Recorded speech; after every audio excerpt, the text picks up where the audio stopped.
We'd be remiss if we didn't hit the JT Realmuto contract from yesterday because this is a big deal.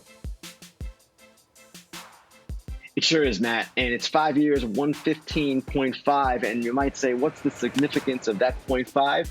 It gives JT Realmuto the highest average annual value of a catcher in Major League history. Joe Mauer previously held that distinction. He had a $23 million average annual value on his 8-year, 184 deal with the Twins.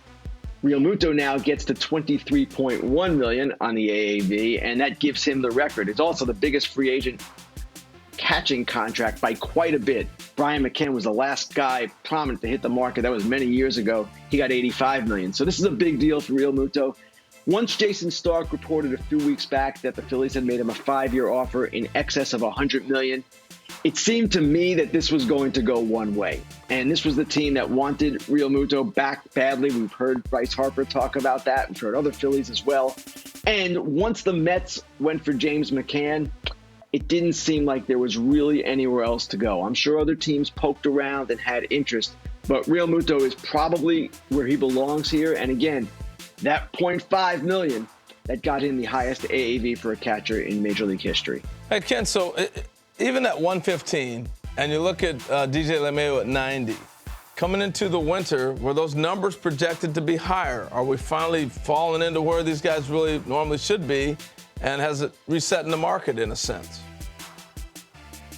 Actually, Harold, when you look at the biggest contracts so far, Springer at 150, Realmuto 115.5, LeMahieu at 90. I would say that's about where we thought they would be, and that's probably about where they would be non-pandemic situation. Maybe a little higher in certain cases. Maybe Springer would have done better. But those are pretty much fair market deals. Now, LeMahieu's has the low AAV because the Yankees wanted to spread out the $90 million. That's one thing. Okay, he got his 90. But I don't know that those deals are much worse than they would have gotten in normal times. Maybe they would have done better. I would probably say that they would have. But it's not as if they're taking a massive cut from where they would have been.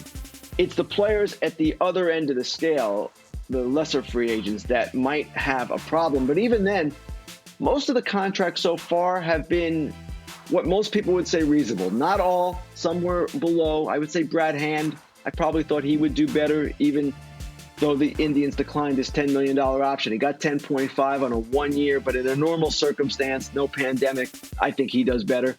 But at the same time, most guys, including the big guys, especially the big guys, have done about what I thought they would. Yep, we got Brad Hand coming on the show a little bit later on, and Keith Costas is informing me that these numbers for LeMahieu, Springer, and Realmuto were, commensurate with what the prediction was on MLBTradeRumors.com.